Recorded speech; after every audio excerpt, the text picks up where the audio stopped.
All right, Jesse, I haven't had a chance to look at your swing. I thought I had done a swing analysis of you. But anyway, here's a swing from last week. Uh, some of these swings here, I mean, sometimes you get a really good swing, and some of these other ones, mechanics just kind of just a little bit of faults here, and you end up, with a ground ball or a pop-up or something like that.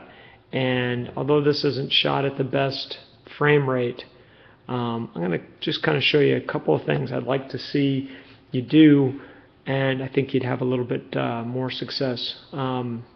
Here your stance is good. The only thing is if you can bring this elbow down in a little bit, tuck that front shoulder, okay, especially as you go to load. Okay, here you went to load, you don't really have a big loading action, okay? And the hands on the bat never really get cocked here, okay, as you go through and load and step. That bat stays in about the same place. Now, I think if you watch a couple of other major leaguers and high schoolers, you're going to see that their bat and their hands get a little bit better 90-degree angle from where their forearm and stuff goes. Okay, and if you watch Ben's video, Ben does a good job of doing that. So I'd like to see cock those wrists a little bit better on your load. Okay, and then that'll allow you to be in a better position as you come through. Now, as you're coming through, you stepped out just a tad. Your step is fine as far as distance.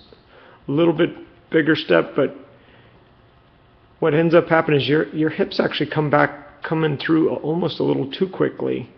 You never really planted. You're not planting. You're not going forward and getting planted on that front leg and a nice straight leg before you get those, so that energy that you're getting with that back hip is being transferred. Right now it's not being transferred. You're just doing it and it's locking into that knee and you're losing a lot of the velocity here. As far as coming through, hips and hands are good timing. You get the hips coming through first, hands are coming through, and then pretty good extension, but I think a little bit more. I think you kind of gave up a little bit on this one and didn't extend all the way through, and then following around. So overall, really not a bad swing, but I think just a little bit more on those details there. You could turn this one in from a grounder to third to a drive out into left field, through the gap or something.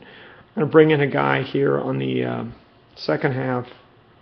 Okay, and I'm going to show you, his load and your load. Okay, and I'm going to lock you guys up. And he's shot at 60 frames per second, so you're going to see his a little bit better. But you can see when he goes to that touch position, okay, that touch to plant, you can see where his front shoulder's down. I know you've heard your dad say that. Front shoulder down and in. Okay, and that elbow down and in, and you can see the difference that you have. There's a couple other guys, Luke's one of them, there's a lot of guys, leaving that front elbow up, leaving that front elbow right here up instead of down and in, okay, and getting that a little bit more cocked to your bat there. What enables him to do then is when he plants, you can see bat up nice and tight. Okay, and he gets to rotate, hands leading that elbow. He gets to rotate through there. A lot more power. You can see he's going to be coming. You can just look at this and see he's going to be coming through with some power there. Okay, and as he hits that ball right there, and then he gets extension. He extends through the ball and drives a home run out there like that. Now you can see the difference here when we get you to plant and him to plant. There's the difference. You can see that front leg difference. Okay?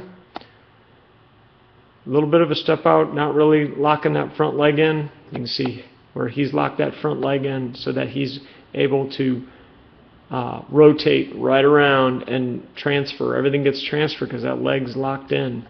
Okay? You see his comes up off that back foot. Okay? Yours, let me get you unlocked here. You can see yours just comes through, and although you get that rotation, it kind of still a little bit of weight on that back foot, okay, and I think just not between the two. I mean, I think if you looked at it, you can just see that this guy's coming through with a lot more energy, and because he's coming through with that energy, he's obviously going to hit the ball harder and farther. So that's what I would look at working on. One, get into a better load position, something like that, okay? And two, when you're coming through to planting on a stiff front leg so that you can rotate about it and get a lot more power on that ball, and then a good extension. Okay, you can see from forward there, he comes through here and then extends, okay? Full extension out, power V out to the pitcher where he wants to hit. You can see he stays back behind the ball. He's got a nice good line straight up through here. Yours is a little more upright and your head's a little bit forward. Okay? Those are the things I look at. Any questions, ask me.